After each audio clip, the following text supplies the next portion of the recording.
ध्यान हमारी चेतना की स्वयं की ओर जाने की यात्रा है। स्वयं तक पहुंचने के लिए हमें मन और शरीर को उत्कृष्ट बनाना पड़ता है। जब हम स्वयं पहुंच जाते हैं तब हमें भरपूर विश्व शक्ति मिलती है। ज्यादा विश्व शक्ति हमें ज्ञान के क्षेत्र में ले जाती है। ज्ञान या बोध क्या है, इस पर विचार करते हैं।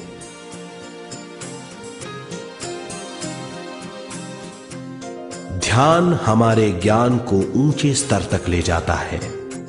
ज्ञान और कुछ नहीं, केवल एक अनुभव है।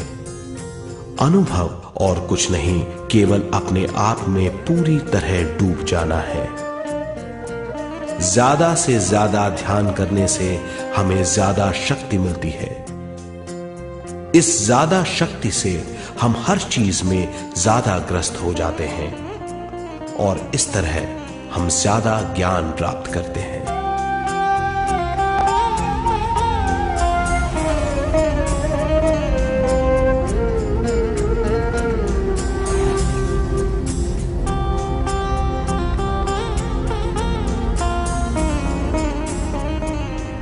ज्ञान के द्वारा हमारी समझबूझ और बुद्धिमत्ता में वृद्धि होती है। इस समझबूझ से हम समझ जाते हैं हम केवल शरीर और मन ही नहीं है। हम समझ जाते हैं कि हम एक अद्भुत जीव हैं और ज्यादा समझ के द्वारा अपनी समस्याओं से छुटकारा पा सकते हैं। ज्यादा शक्ति और ज्यादा ज्ञान हमारी चेतना का विस्तार करता है। चेतना का विस्तार ही आत्मा का ध्येय है। ज्यादा ज्ञान हमें विशिष्ट इंद्रियों द्वारा मिलता है, जैसे दिव्य चक्षु और सूक्ष्म शरीर।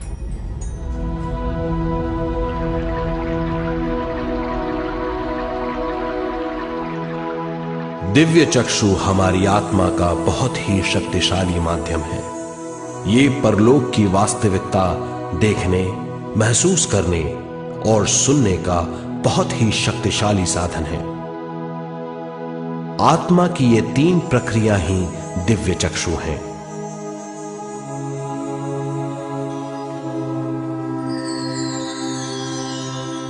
ज्यादा से ज्यादा ध्यान करने से ज्यादा शक्ति बहने लगती है। ज्यादा शक्ति दिव्य चक्षु को गतिशील करती है। ध्यान करने के लिए यह अनोखा अनुभव है।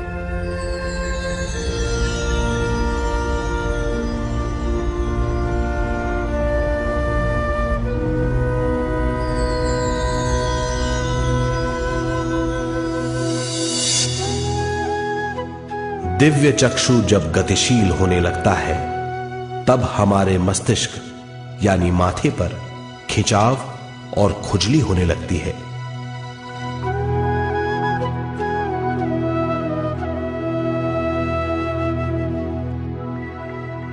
हमें विभिन्न रंगों की झलकियां अपने चारों ओर घूमती हुई दिखाई देती हैं।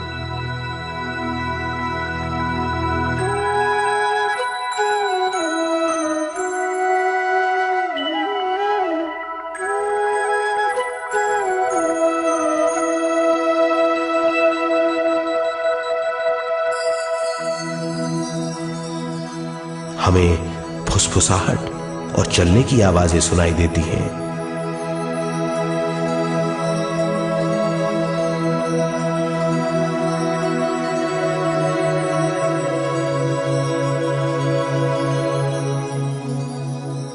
हमें लगता है कि जैसे हम घुप अंधेरी सुरंग में यात्रा कर रहे हैं।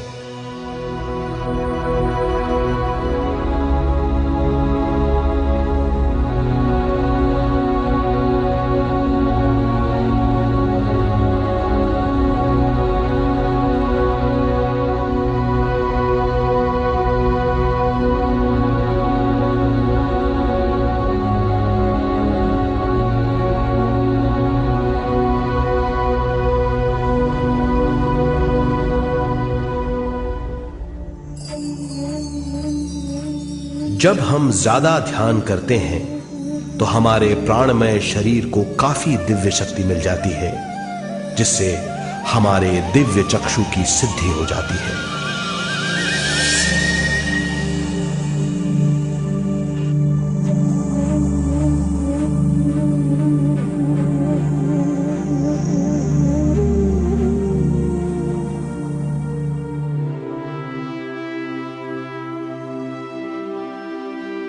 हमें ये स्तर और दूसरे स्तर साफ दिखाई देने लगते हैं। दिव्य चक्षु की संपूर्णता से हमें बहुत सी चीजें आंखों से ज्यादा साफ दिखाई देने लगती है।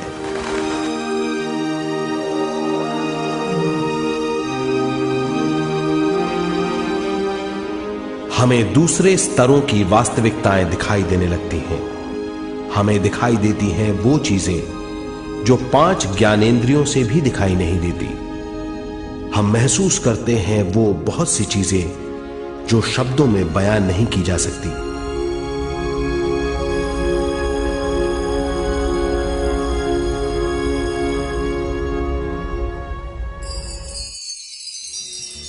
हमें सुनाई देती हैं पार्श्व ध्वनियां, दूसरे स्तर के वाद्यों की आवाजें।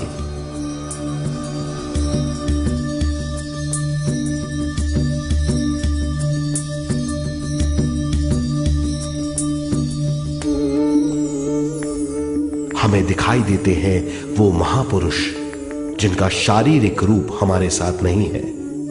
हमें दिखाई देते हैं वो महापुरुष जिनका शारीरिक रूप हमारी कल्पना में है।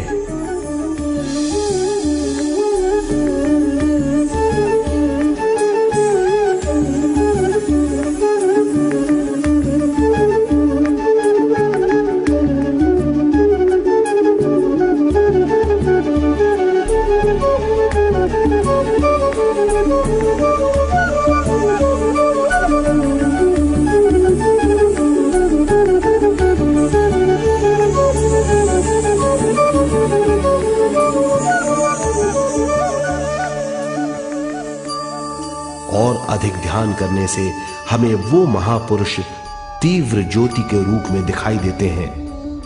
तीव्र ज्योति के रूप में देखने के बाद भी हम उन्हें पहचान सकते हैं।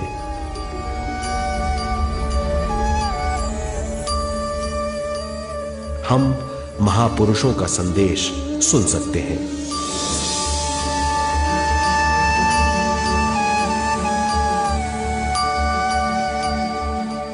हम महसूस करते हैं एक सुरंग में यात्रा करने का अनुभव और अंत में प्रकाश में विलीन होने का अनुभव।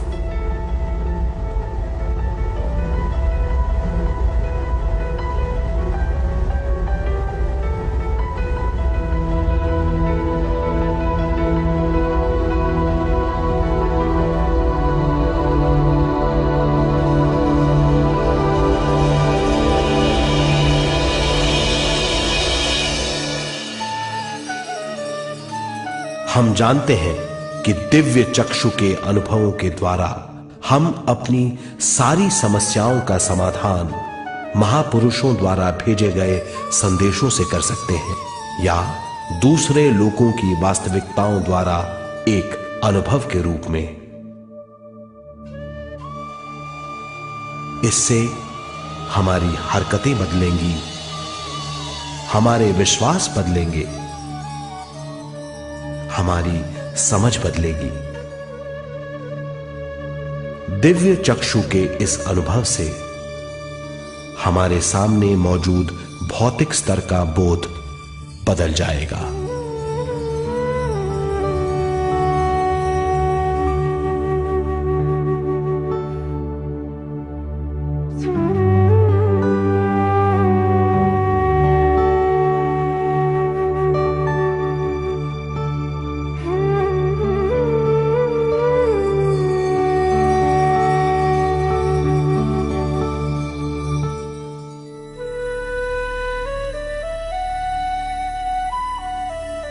आइए अब हम स्वयं यानी शरीर के दूसरे साधनों की जानकारी लेते हैं।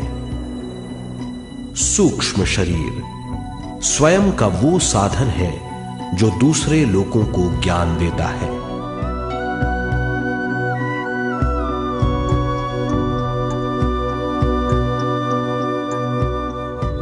सूक्ष्म शरीर हमारी चेतना का दूसरा रूप है। हमारे भौतिक शरीर जैसा साधारण स्थिति में चेतना हमारे पूरे शरीर में मौजूद रहती है।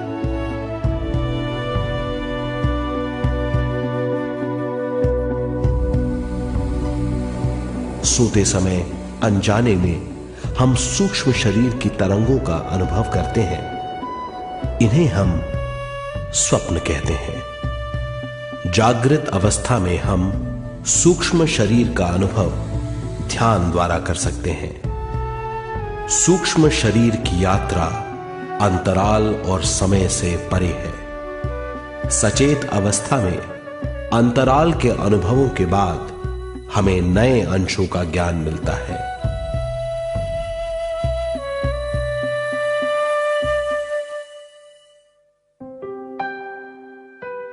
ध्यान में भरपूर विश्व शक्ति मिलने के बाद चेतना जो हमारे पूरे शरीर में फैली हुई है एक बिंदु की ओर जाने लगती है। जब चेतना बढ़ती है तो हमें भौतिक शरीर में झटकों का अनुभव होता है।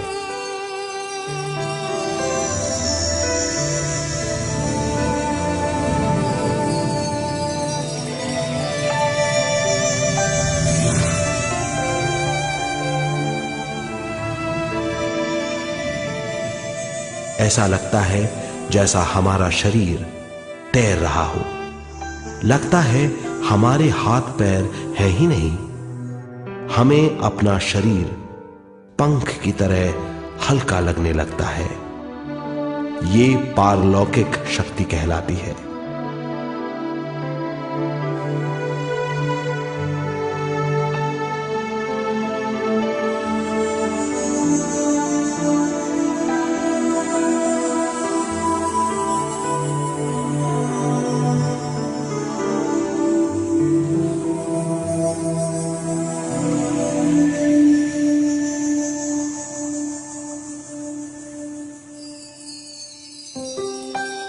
अधिक से अधिक ध्यान करने से हमें अधिक से अधिक विश्व शक्ति मिलती है। हमारी चेतना सूक्ष्म शरीर का रूप धारण करके बहुत तेजी से घूमने लगती है, जिससे हरकतें बढ़ने लगती हैं। इन हरकतों के बाद हमारा सूक्ष्म शरीर भौतिक शरीर से बाहर आने लगता है। ये दोनों शरीर चांदी जैसे डोर से जुड़े रहते हैं।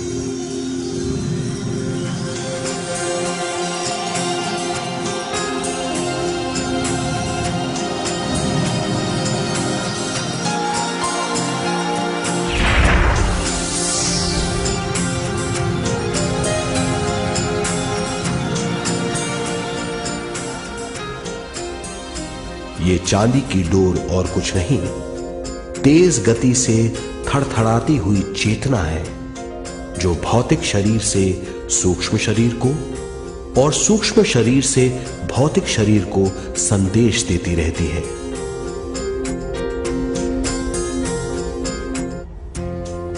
और इस तरह हम अंतराल का सफर तय करते हैं।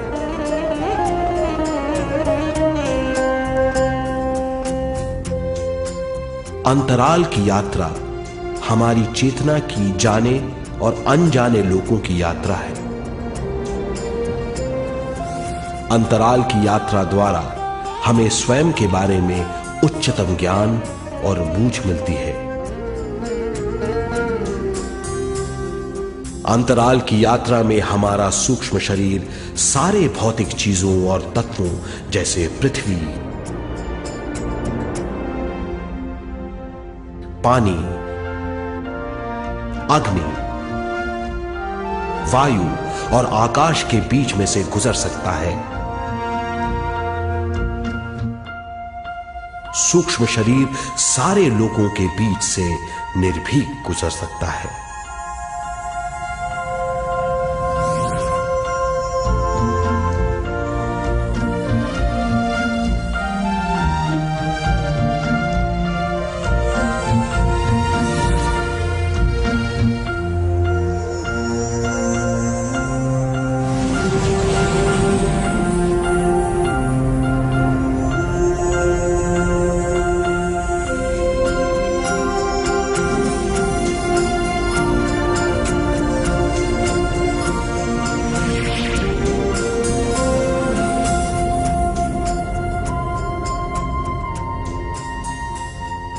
ध्यान करने वाला व्यक्ति अपने शरीर से बाहर आकर अपने भौतिक शरीर को देख सकता है।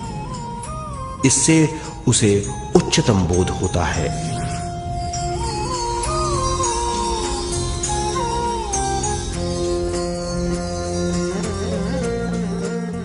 वो समझ पाता है कि वो शरीर मात्र नहीं बल्कि शरीर में रहता है। ये एक गहन बोध है। हर किसी को अंतराल की यात्रा का अनुभव करना चाहिए। अधिक से अधिक यात्रा करने से हमारी सीमाएं खत्म हो जाएंगी। हम जान जाएंगे कि हम असीम हैं। केवल इसी अनुभव के द्वारा हम जान जाएंगे कि हम ही चेतना हैं। हम जान जाएंगे कि हम असीम हैं। हम जीवन का नया विस्तार जान जाएंगे।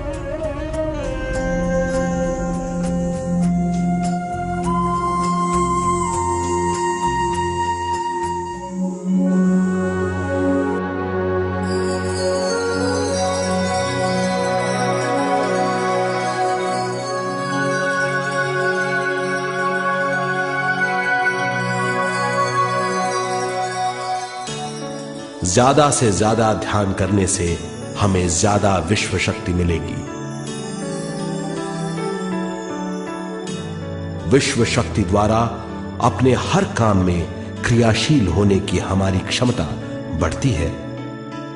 शरीर, मन और स्वयं से ज्यादा क्रियाशील होने से हम हर स्थिति को पूरी तरह समझ पाते हैं।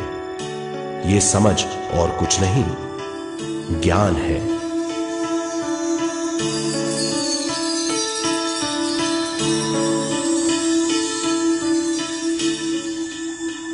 साधारण मनुष्य को केवल अनुभव मिलता है, क्योंकि उस अवस्था में वो ज्ञान के बारे में नहीं सोचता, क्योंकि उस अवस्था का अनुभव वो केवल भौतिक समझ से करता है।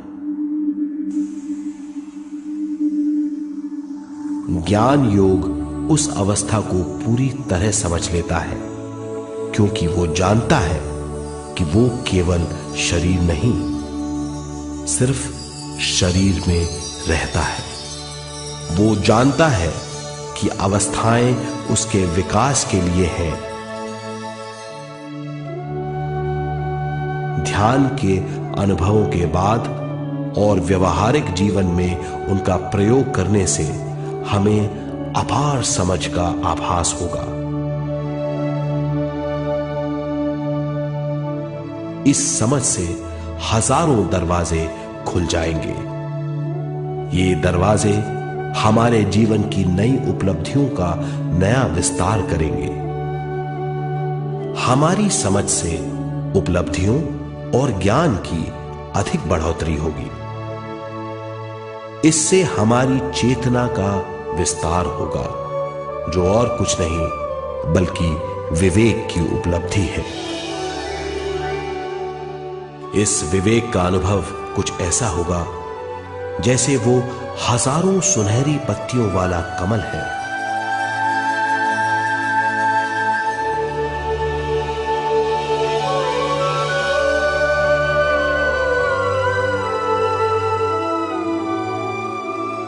हर एक पत्ती समझ की एक नई मात्रा होगी।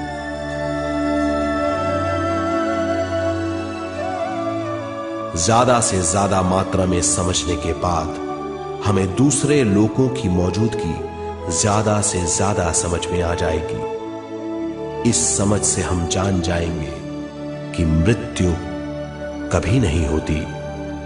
हम अनंत जीव हैं। हम समझ जाएंगे कि जीवन क्या है और मृत्यु क्या है।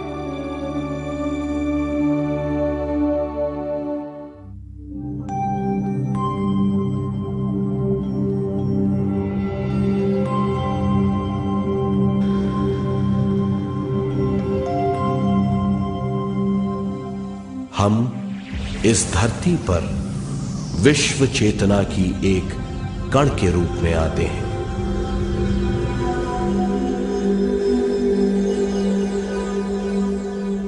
उद्गम स्थान से हम स्वयं के प्राणमय शरीर का एक ढांचा लेकर आते हैं। हम इस धरती पर अनोखे अनुभव करने आते हैं। अपने अनुभवों के लिए हम एक गर्भ स्थान या कोख चुनते हैं। हम माता पिता, वातावरण और हालात चुनते हैं। जीवन का पूरा ढांचा स्वयं को मालूम होता है। मां को चुनने के बाद चेतना का एक कण मां के गर्भस्थान में प्रवेश करता है। चेतना का मां के गर्भस्थान में प्रवेश होने के बाद गर्भस्थ शिशु में प्राण आते हैं।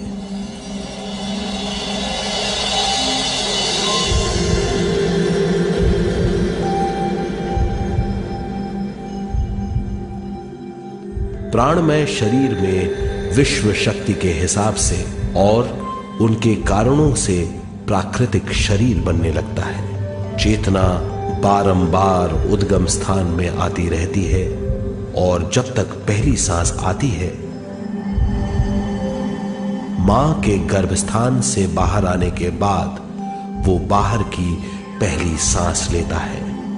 इसे जन्म कहते हैं।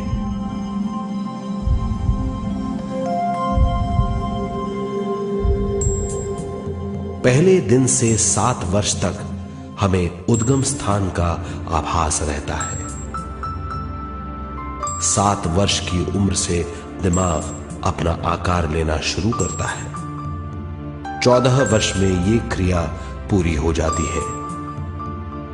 बुद्धि की क्रियाशीलता 14वें वर्ष से शुरू होकर 21वें वर्ष में संपूर्ण हो जाती है।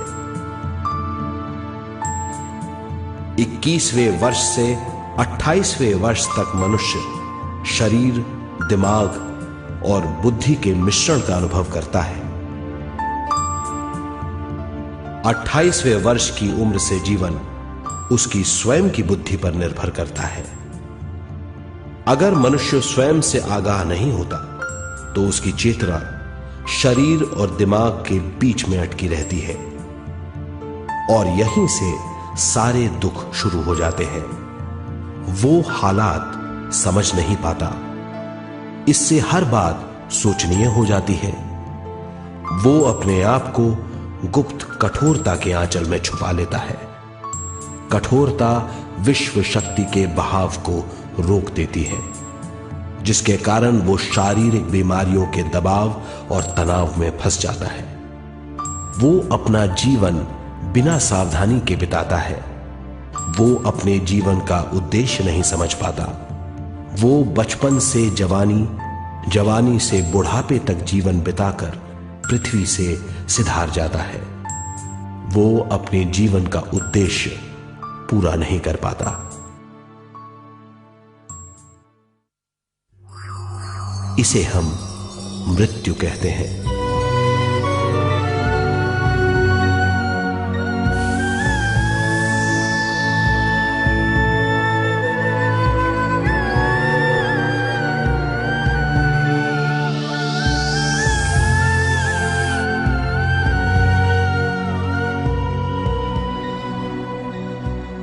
मृत्यु के बाद भी उसके दिमाग का कठोर स्तर, गलत बूझ चेतना को उद्गम स्थान नहीं पहुंचने देती।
गलत बूझ के कारण अपना स्वर्ग और नरक खुद पैदा कर लेता है और छोटे दर्जे का आध्यात्मिक जीव बनकर रह जाता है।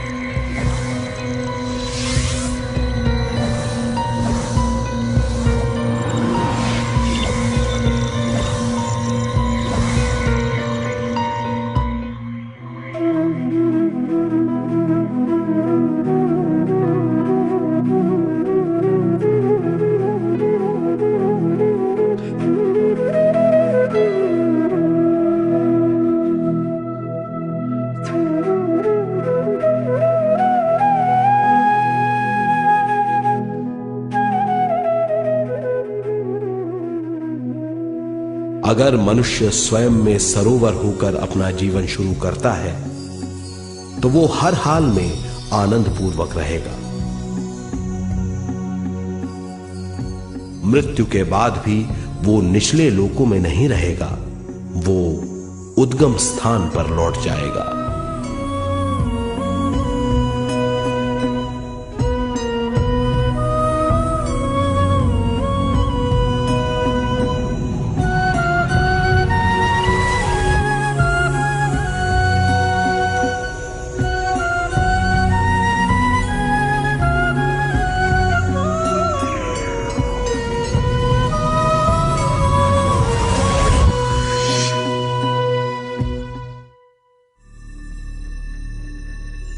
दिव्य चक्षु अनुभव और सूक्ष्म शरीर अनुभवों से ज्यादा ज्ञान प्राप्त होता है।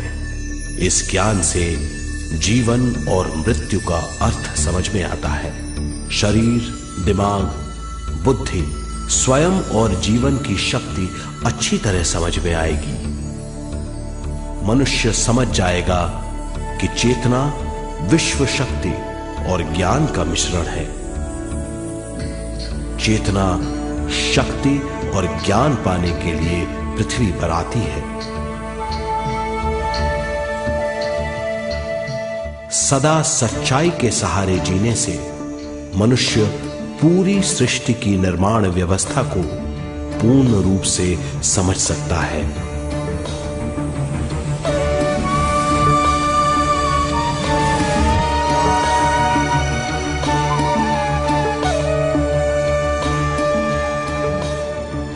इस समझ के द्वारा मनुष्य एक अद्भुत सृष्टिकर्ता बन सकता है।